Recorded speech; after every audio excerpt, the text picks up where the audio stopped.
Oh man, so I absolutely love Tona. And my oldest is working there now. I really love Roosters even before working there. Like that's probably one of my top pick restaurants, especially when people are coming in from out of town. I'm kind of obsessed with that brand new Jalisco. Just kind of like getting off of the main drag a little bit too. Like I love going to Giggs Tavern, has really great food, and I love going to the Thirsty Horse. I just love the change up of the demographics too and hanging out. And I love Andy's a lot. The Junior League obviously is important to me. The YCC I think is an incredible organization, and I think that the work that they do is really, really incredible. The Goal Foundation as well, particularly with the kids side of it. I think that those programs, I don't know, I've never really seen that in other towns, because they serve low income families, but they do it in a way where they don't realize, because I grew up really dirt broke, like we had nothing, but I didn't know that. I never knew until I was older. I love the way that the Goal Foundation approaches these programs because they invite everyone in. So it's not just like singling out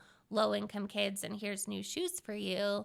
It's the whole class, right? I think On Stage Ogden does a really great job with their musical programming. I think I'm the worst fan for The Proper Way. I think I probably drive them crazy. I love them so much.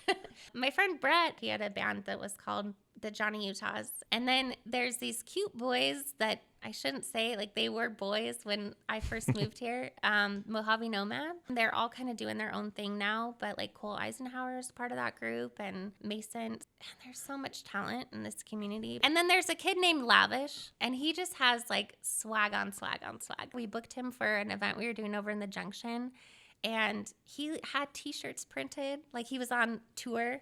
And he had Ogden, Utah added and was like handing out merch. And he had energy for days. And he's incredible. Like he has the talent to match that. He's someone that I'm like rooting for on the sidelines. Like I'm so stoked to see him anytime that he is like on the bill somewhere. Yeah, it's Lavish and the S is a dollar sign. Visual art. So Jessica Moraine, who actually works at the Downtown Alliance, and she is always like, I'm not really an artist, but yes, you are. And I just hung a painting of hers in my office today. She can do all these different kind of styles. And so I'm always impressed with what comes out of her brain. I really love Lindsay Huss a lot, and she's done stuff all over town. I just love her as a human being, too. I think she's very cool.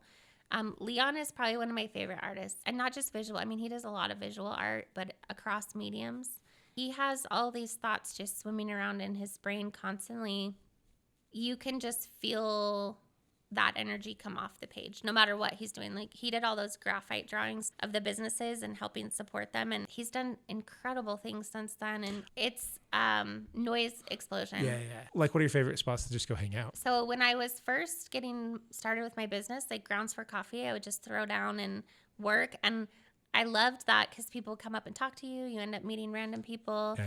That's one thing I miss the most is that like kind of organic coffee shop. So much so that I've like joked like, hey, I'm going to have office hours at the coffee shop. I really like B Street a lot. Same thing. You run into so many people out there. I think Jalisco is going to be like that too, where people just hang. I also just love being on the Ogden River Parkway in all forms. That feels like prayer to me, being on that river. That is my absolute like probably favorite spot in the city. But what about just a person making a difference in the city? I think like Amir is incredible. Ashley Wolthius is probably someone that I'd put on that list for sure. She informs and educates, but not in this like domineering way. She invites people in. I think the gals that are behind the fiction spot on Washington now, I think all of them are really remarkable. One person that I don't think gets public credit hardly ever is, and I'm going to mess up his last name, Todd Ferrario is the Parks and Rec director for the county. Has done a ton of incredible work out at like Fort Buenaventura. I mean, you talk about passion and just digging in, that man is it. And he's done cool stuff up at the fairgrounds and North Fork and Ogden Memorial. I mean, he's not like out there with this like I'm doing that, he's kind of just dig deep and do. Stephanie Howerton is also someone she's one of the owners at the local artisan collective. She wanted that to exist and it didn't really. How can we build this thing and invite other artists in? And she is constantly advocating for all the artists that are there, and I just think that's really remarkable and kind of goes underpraised or noticed. Yeah.